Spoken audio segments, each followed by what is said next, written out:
बड़े ही अरमानों से गुड़िया की तरह सजाकर दुल्हन बनाकर विदा किया था। सरोज जी ने अपनी बेटी शालू को अच्छा परिवार, सभ्य और सुशील लड़का जानकर ब्याह दिया था शालू को शेखर के साथ। सरोज जी के भाई ने रिश्ता करवाया था। देखने में जितने सीधे लग रहे थे, शादी के बाद उतने ही तेज, मतलबी और दुष्ट निकले शालू के घर वाले। जैसे हमारे देश में ज्यादातर घरों में लड़के के अवगुणों को छुपा लिया जाता है, उसी तरह शेखर के अवगुणों पर पर्दा डालकर बहुत ही सभ्य और समझदार लड़का बनाकर पेश किया गया। लेकिन शादी के कुछ ही महीनों में सब साफ हो गया।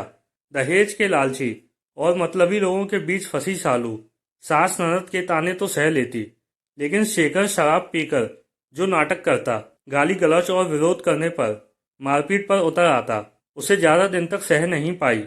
शालू ने अपनी माँ को सब कुछ सच सच बता दिया।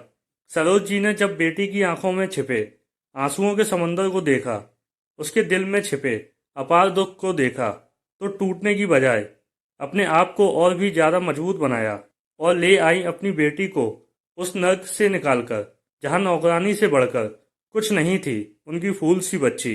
हंसती खेलती चुलबुली शालू की रंगीन दुनिया को कैसे बेरंग कर दिया था उसके ससुराल वालों ने मिलकर। इसे भली भांति समझ रही थी सरोज जी। अगर पति साथ देता और अच्छा व्यक्ति होता तो छोड़ आती उसे वहां, लेकिन पति तो और भी ज्यादा दुष्ट निकला।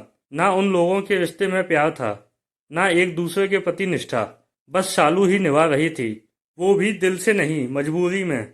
शालू को हमेशा के लिए घर लाने के फैसले पर सरोज जी की बड़ी बहू ने विरोध किया और कहा, माँ जी, आप शालू को हमेशा के लिए घर ले आई हैं, अभी साल भर हुई है शादी को, थोड़ा समय तो दीजिए, हो सकता है वो लोग बदल जाएं।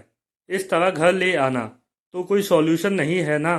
क्या इज्जत रह जाएगी समाज में हमारी, लोग तरह तरह की बातें बनाएंगे। और क्या करेगी ये अपने जीवन में।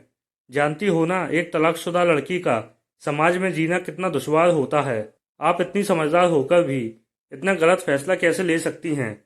मुझे लगता है हमें शेखर और उसके परिवार से बात करनी चाहिए। जेठानी की बात सुनकर छोटी बहू ने भी यही कहा। मम्मी जी, मुझे भी यही लगता है, हमें अभी इस बारे में और सोचना चाहिए। 1 साल के रिश्ते में तलाक, लोग क्या सोचेंगे। दोनों बहुओं की बातें सुनकर सरोज जी ने कहा, समाज क्या कहता है, क्या सोचता है, ये तुम लोग ही सोचो। मुझे केवल मेरी बेटी के बारे में सोचना है। वो लोग सुधर जाएंगे, महज इस उम्मीद में मैं अपनी हंसती मुस्कुराती गुड़िया को वहां छोड़ दूं, मुरझाने के लिए। हरगिज नहीं। उन दुष्टों के साथ एक दिन भी नहीं रहेगी शालू। मेरी बेटी बोझ नहीं है, जिम्मेदारी है, मेरे जिगर का टुकड़ा है और उतनी ही जरूरी है जितना तुम सब। और सुनो, मेरी बेटी की जिम्मेदारी के लिए तुम लोगों को परेशान होने की जरूरत नहीं है। उसके पापा की पेंशन मिलती है मुझे और वह खुद नौकरी करेगी, पूरे आत्मसम्मान के साथ अपना जीवन जिएगी। मरते दम तक उसकी माँ उसके साथ खड़ी रहेगी। तुम लोगों को साथ देना है दो, नहीं देना मत दो। और रही बात तलाकशुदा बेटी के समाज में जीने की, तो सुन लो मेरी बात। अगर एक बेटी के साथ उसकी माँ खड़ी हो, उसका परिवार हो, तो कोई परेशानी नहीं होती उसे।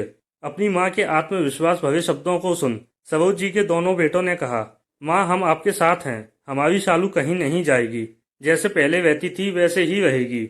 और भविष्य में कोई अच्छा जीवन साथी मिलेगा इसे तो दोबारा शादी करवा देंगे, लेकिन उस दुष्ट के साथ नहीं रहने देंगे। आप ठीक कह रही हैं, शालू नौकरी कर लेगी और आगे पढ़ना चाहेगी तो हम पढ़ा लेंगे, लेकिन इस तरह घुटने के लिए नहीं छोड़ेंगे। सरोज जी ने गोद में सिर रखकर लेटी शालू के सिर पर हाथ फेरा और अपने आप से वादा किया, अब कभी नहीं रोएगी। उनकी बेटी को खुश होने का अधिकार है और उसे सारी खुशियां मिलेंगी। अपने परिवार के एक गलत फैसले की वजह से सारी उम्र कष्ट नहीं भोगेगी। वो पूरे आत्मसम्मान के साथ अपना जीवन जिएगी। दोस्तों, सरोज जी की हिम्मत और जज्बे ने शालू को उस नर्क भरी जिंदगी से बाहर निकालकर समाज के सामने एक उत्कृष्ट उदाहरण प्रस्तुत किया और ये दिखा दिया कि माँ बाप के लिए बेटी बोझ नहीं होती, एक जिम्मेदारी होती है। उसे ताउम्र निभाना चाहिए, ना कि ये सोचकर पीछा छुड़ा लेना चाहिए कि हमने तो शादी कर दी और मुक्त हो गए जिम्मेदारी से। लाखों लड़कियां तो सिर्फ इसलिए ही ना चाहते हुए भी अपनी शादी निभाती हैं और जुल्म सहती रहती हैं, क्योंकि मायके से उन्हें सहारा नहीं मिलता। समाज और परिवार की इज्जत की खातिर अपना जीवन खुद बर्बाद कर लेती हैं और कभी गलत का विरोध नहीं करती, हिम्मत नहीं कर पाती। माता पिता को, खासकर बेटियों की माओ को अपने आप से ये प्रण करना चाहिए कि हर हाल में अपनी बेटियों के साथ रहेंगे, शादी के बाद भी, और अनचाहा रिश्ता निभाने के लिए उन्हें कभी मजबूर नहीं करेंगे और उन्हें ये यकीन दिलाएंगे कि वे हम पर बोझ नहीं हैं, हमारी जिम्मेदारी हैं और हमेशा रहेंगी।